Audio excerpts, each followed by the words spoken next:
এই বন্যার মধ্যে আমরা কোথায় যাব মোড়ল বাবু? আমরা কিন্তু চাইলেই বাঁশ দিয়ে কচুরি পানা দিয়ে ভাসমান বাড়ি তৈরি করতে পারি। এক কি তেতো! হারু রাত জেগে পাহারা দেয়। আমাদের যে বড় ভুল হয়ে গেছে। আমার কৃতকর্মের জন্য আমি অনেক লজ্জিত।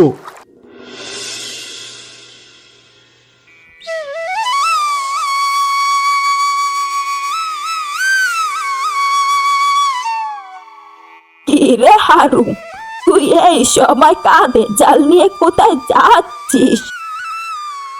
নদীতে মাছ ধরতে যাচ্ছি। পেশায় তো আমি একজন জেলে। আমি যদি মাছ না ধরি তাহলে আমি খাবো কি? কিন্তু তোমরা এখানে কি করো? গ্রামের বাঁধে ফাটল ধরেছে, সেটাই দেখছি। কিন্তু তুই এই সময় নদীতে যাবি মাছ ধরতে? দেখেছিস নদীর অবস্থা? নদীর পানিতে কানায় কানায় ভরা। কি বলো? নদীর বাঁধে ফাটল ধরেছে? হায় উপরওয়ালা, এই গ্রামে তো একটাই বাঁধ। সেই বাঁধ যদি ভেঙে যায় তাহলে তো সারা গ্রাম পানিতে ডুবে যাবে। সবই আমাদের দোষ, বুঝলি? আমাদের আগেই খেয়াল করা উচিত ছিল, কিন্তু আমরাই দেরি করে ফেলেছি। এখন ফাটল ধরেছে, জানি না এই বাধা টিকবে কিনা।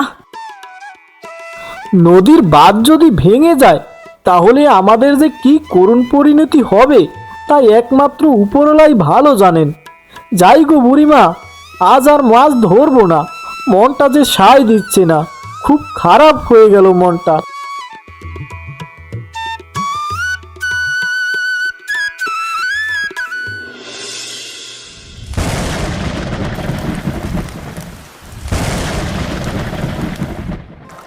সেদিন রাতে প্রচণ্ড বৃষ্টি হয়, সাথে নদীর বাঁধও ভেঙে যায়।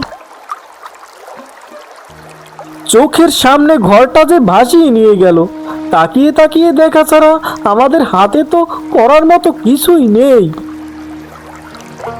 হয়তো উপরওয়ালা আমাদের কপালে এই লিখেছিলেন, নদীর বাঁধটা যদি তোমরা একটু শক্ত করে দিতে তাহলে আমাদের এই পরিস্থিতি হতো না। সবই আমাদের অবহেলার ফল। আমরা কেউ তো ভাবিনি এই বাঁধটার কথা। গ্রামে যে একটা গুরুত্বপূর্ণ বাঁধ, এটা ঠিক আছে কিনা কে খোঁজ নিয়েছে বলো? কেউ তো খোঁজ নেয়নি। আচ্ছা বাবা, আমাদের ঘর তো বন্যায় ভাসিয়ে নিয়ে গেছে, তাহলে এখন আমরা কোথায় যাচ্ছি? কোথাও তো কোনো ঘর দেখছি না, যা দেখছি সব পানির নিচে তলিয়ে গেছে। কাল বৃষ্টির সময় শুনলাম গ্রামের উঁচু জায়গাটায় নাকি মোড়লবাবু একটা দোতলা বাড়ি তুলেছেন, যাতে বন্যা হলে গ্রামের সবাই আশ্রয় নিতে পারেন। এখন তো সেখানেই যাচ্ছি। মোড়ল বাবু যে বদলোক, সে কি আশ্রয় দিবে নাকি? আমার তো মনে হয় সে আমাদের আশ্রয় দিবে না। এই বিপদের সময় মানুষ তো মানুষকে কখনোই ফিরিয়ে দেয় না। সেখানে সে তো আমাদের গ্রামের কর্তা, আমাদের সবার মোড়ল। সে নিশ্চয়ই আমাদের সেখানে আশ্রয় দিবে। ওই দেখো বাবা, একটা সাপ যাচ্ছে। আমার খুব ভয় করছে, যদি সাপটা আমাকে কামড়ে দেয়। চিন্তা করিস না, তুই যেভাবে বসে আছিস ওইভাবেই বসে থাক। আমি চারপাশ দেখে দেখে ভালো করে বেলাটা বাইছি। তুই নিশ্চিত থাক, তোর কাছে আসতে পারবে না।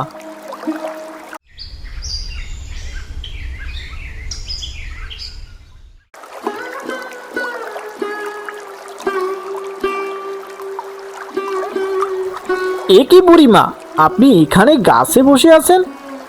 তাই এই বন্যার মধ্যে আপনি কি কোথাও যেতে পারেননি? কোথাও যাওয়ার সুযোগ পাইনি রে। হঠাৎ করে পানি এসে সব ভাসিয়ে নিয়ে গেছে। তোরা তো তাও একটা কলা গাছের ভেলা পেয়েছিস, আমি তো কিছুই পাইনি। কোন রকম গাছটা ধরে জীবন বাঁচিয়েছি। হঠাৎ এভাবে গ্রামের ভাতটা ভেঙে যাবে আমরা কেউ ভাবতেই পারিনি।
কথা বললেন মোড়ল বাবু, ওই জমিটাই যে আমার শেষ সম্বল।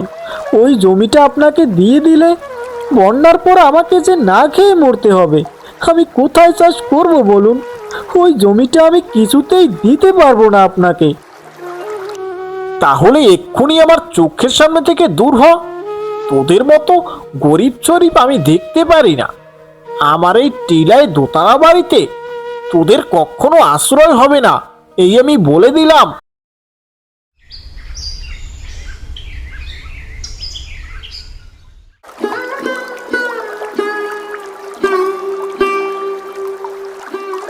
বাবা, দেখো দেখো, বন্যার পানিতে কতগুলো বাঁশ ভেসে যাচ্ছে, তার সাথে কতগুলো কচুরি পানা। আমরা কিন্তু চাইলেই বাঁশ দিয়ে কচুরি পানা দিয়ে ভাসমান বাড়ি তৈরি করতে পারি। কি বলিস রে তিতলি? বাঁশ দিয়ে আবার কিভাবে ভাসমান বাড়ি তৈরি করে? আর সেই বাড়ি কি পানির এই স্রোতে টিকতে পারবে? টিকবে না কেন বাবা? আমরা অনেকগুলো কচুরি পানা দিয়ে একটা ভাসমান স্তূপের মতো তৈরি করব। তারপর তার উপরে অনেক বাঁশ দিয়ে একটা ভাসমান দ্বীপ তৈরি করব। আরে হারু, তোর ছোট্ট মেয়েটা দেখতে যেমন সুন্দর তেমনি চঞ্চল। ও বিপদের সময় কি সুন্দর একটা বুদ্ধি বের করলো, আমার কাছে সেই ভালো লেগেছে। কিন্তু তিতলি যেভাবে বলেছে সেভাবে কি বানাতে পারবো? একাই এত কঠিন কাজ মোটেও যে সহজ হবে না। একা কোথায়, আমরাও তো তোর সাথে হাত লাগাবো। যত তাড়াতাড়ি সম্ভব আমরা ঘরটা বানাতে পারবো, তুই চিন্তা করিস না, আমরা সবাই আছি তোর সাথে। বাঁশ দিয়ে ভাসমান বাড়ি তৈরি করার সবথেকে ভালো দিক হলো পানি বাড়লেও বাঁশের বাড়ি ডুববে না।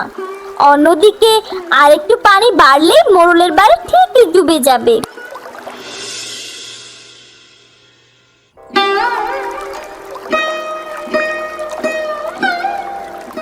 আমি বললাম, তোর মাঠে যে জমিটা আছে ওই জমিটা আমাকে দিয়ে আমার এই দোতলা বাড়িতে তুই আশ্রয় নে, কিন্তু সেটা তো শুনলি না।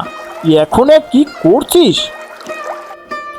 আমরা এখানে ঘর তৈরি করছি, ভাসমান বাঁশের বাড়ি তৈরি করছি আমরা। আপনার ওই দোতলা বাড়িতে আমাদের থাকতে হবে না। হা হা হা হা, শুধু বাঁশ দিয়ে বাড়ি তৈরি করছিস? বাঁশ দিয়ে কি বাড়ি হয় নাকি? আর যদি বাড়ি হয়েও থাকে সে বাড়ি তো এই পানির ভেতরে ডুবে যাবে রে। ডুবে যাবে কেন? আমরা এমন ভাবে ঘর তুলবো যেন ঘরটা ডুবে না যায়। আপনি আপনার ঘরে থাকুন তো, আমাদেরকে আমাদের কাজ করতে দিন। শেষ পর্যন্ত তো আমার কাছেই আসতে হবে। যা করার কর এখন তোরা, কিন্তু মনে রাখিস পরে যদি আসিস আমার কাছে তখন তো দ্বিগুণ দাম দিয়েও থাকতে পারবি না আমার কাছে। আপনার ঘরে আমাদের আশ্রয় দিতে হবে না, আমরা ঠিকই আমাদের আশ্রয়ের জন্য ঘর বানাতে পারবো। চলে যাচ্ছি, তবে এটাই শেষ সুযোগ। এরপরে আমার কাছে আশ্রয় চাইতে এসো না, তোমাদেরকে আর আশ্রয় দিব না আমি, হ্যাঁ এই বলে দিলাম।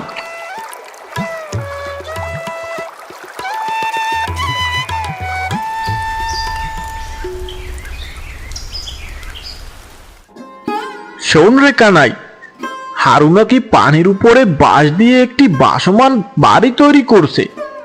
ও যদি সত্যি সত্যি ভাসমান বাড়ি তৈরি করে ফেলে তাহলে আমাদের কি হবে? আমাদের ঘরে তো আর কেউ আসবে না রে। আমাদের কি করতে হবে শুধু একটু বলুন মোড়ল বাবু, আপনি যা বলবেন আমরা তো তাই করব। দেখব কিভাবে ওই হারু বেটা ভাসমান বাঁশের বাড়ি তৈরি করে। শোন কানাই, হারু যেহেতু বাঁশ দিয়ে বাড়ি তৈরি করবে সেহেতু আমাদের উচিত ওর বাঁশগুলো সরিয়ে ফেলা। বাঁশগুলো যদি গোপনে সরিয়ে ফেলা যায় তাহলে তো ও আর বাড়ি তৈরি করতে পারবে না রে। মোড়ল বাবু, আপনি যেভাবে বলবেন ঠিক সেভাবেই হবে। আপনি কোনো চিন্তা করবেন না, একদম নিশ্চিত থাকুন, শুধু দেখতে থাকুন আমি কিভাবে কি করি। কোনো গোলমাল পাকাস না যেন আবার। আমি আসছি তোদের সাথে। কোনোভাবেই যে হারুকে সফল হতে দেওয়া যাবে না।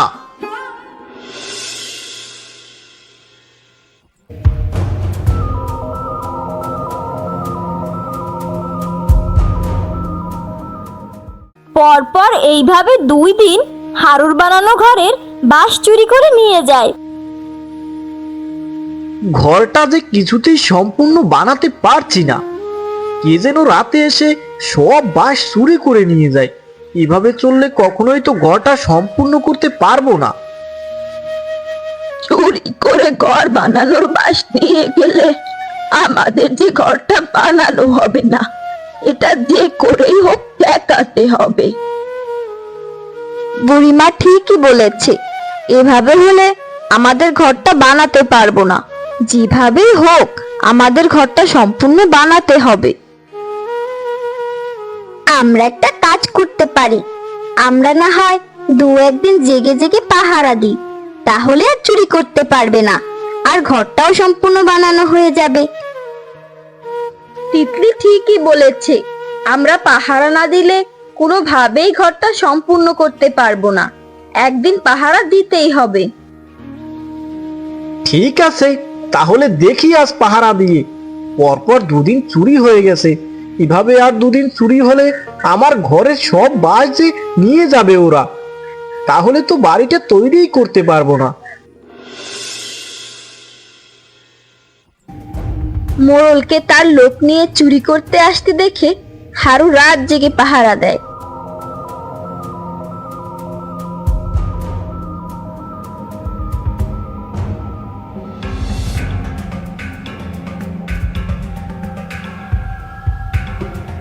মোড়ল বাবু, আজ আর চুরি করা যাবে না। ওই দেখেন, হারু আজ ঘুমায়নি, রাত জেগে কিভাবে পাহারা দিচ্ছে। বেটা বুঝতে পেরেছে আজও আমরা চুরি করতে আসবো, তাই হয়তো ঘুমায়নি। আজ আর চুরি করা যাবে না রে কানাই। চুরি করতে গেলে ধরা পড়ে যাব। মোড়ল বাবু, তাহলে কি করব? তাহলে কি আজ আমরা চলে যাব? আজ তো আমরা বাস নিতে পারলাম না তাহলে। না রে কানাই, আজ আর চুরি করার দরকার নেই। শেষে হিতে বিপরীত হয়ে যাবে। চল আমরা আজ চলে যাই, কাল আবার দেখা যাবে কি করা যায়।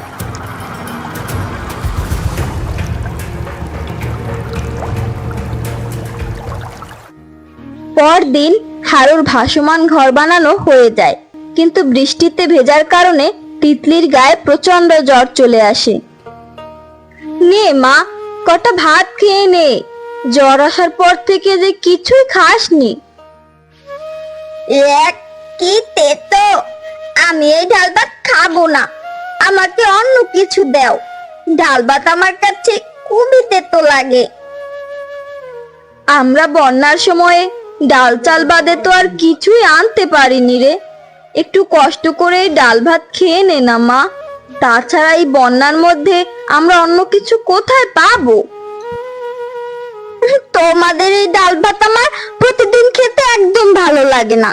আমি এই ডাল ভাত খাবো না। খাবো না বলেছি মানে খাবোই না।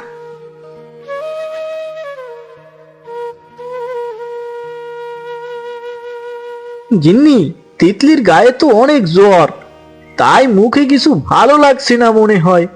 তিতলিকে জোর করে খাওয়ানোর দরকার নেই। আমি দেখি কোনো মাছ পাই কিনা। যদি একটা মাছ পাই তাহলে ওটা দিয়ে ভালো খেতে পারবে। কিভাবে মাছ ধরবে শুনি? তুমি তো সাথে করে জাল নিয়ে আসোনি, তার মধ্যে এত পানির মধ্যে কি মাছ ধরতে পারবে? কেন পারবো না গিন্নি? চেষ্টা তো করতে সমস্যা নেই কোনো। পেশায় তো আমি একজন জেলে। জাল আনিনি তাতে কি হয়েছে? আমি একটা বাঁশের টুনি দিয়ে একটা ছিপ বানিয়ে তারপর মাছ ধরবো।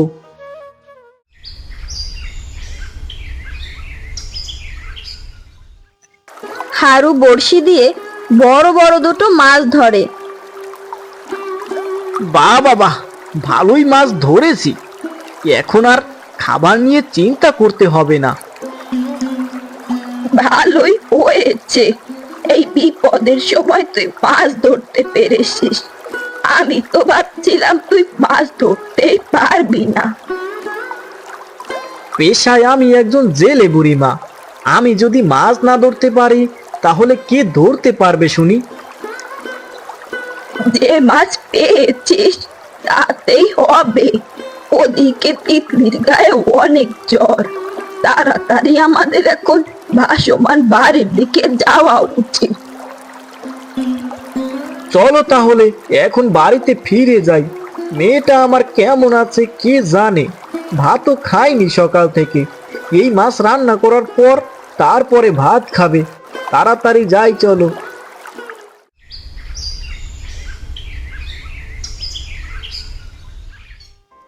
তুমি পারো বটে, এই বন্যার মধ্যেও মাছ ধরে এনেছো।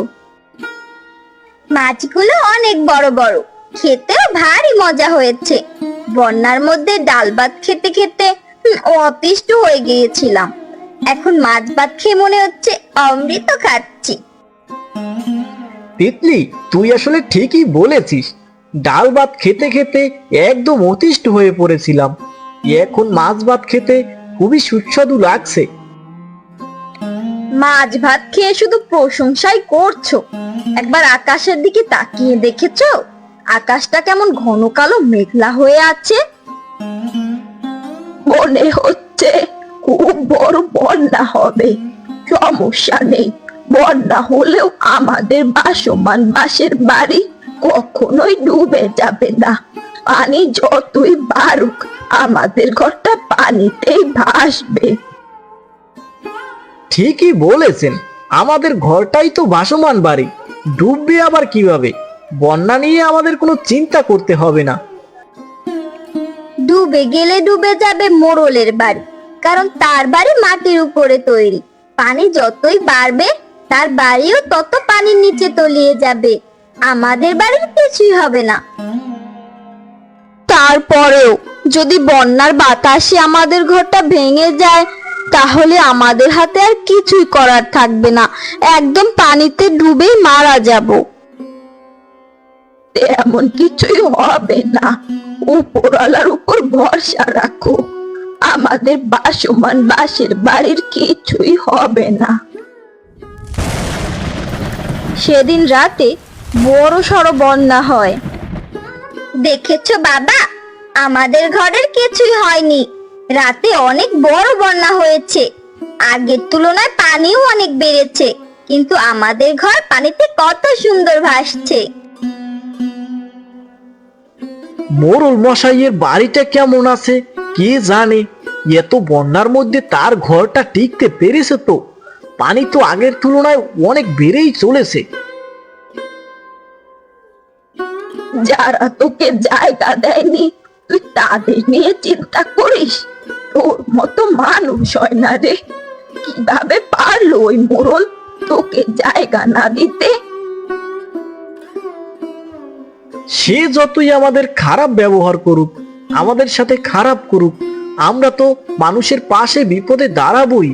কারণ আমাদের মধ্যে তো মানুষত্ব আছে। মানুষত্ব আছে বলেই তো আমরা মানুষ। তাই আমরা একে অপরের বিপদে অবশ্যই সাহায্য করব সব সময়।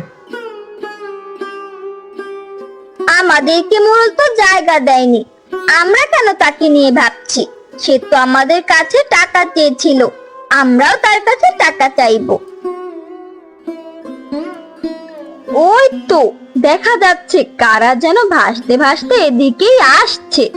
মনে হচ্ছে মোড়ল বাবু একটা কলা গাছ নিয়ে আসতেছে।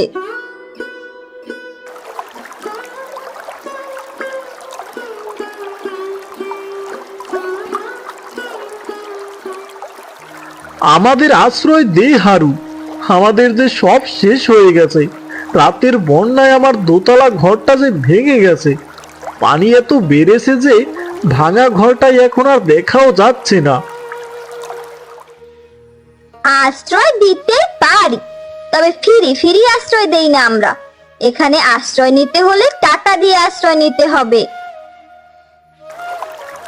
কোনো রকম জীবনটা হাতে নিয়ে বেঁচে এসেছি, টাকা পয়সা তো নেওয়ার সুযোগ পাইনি রে।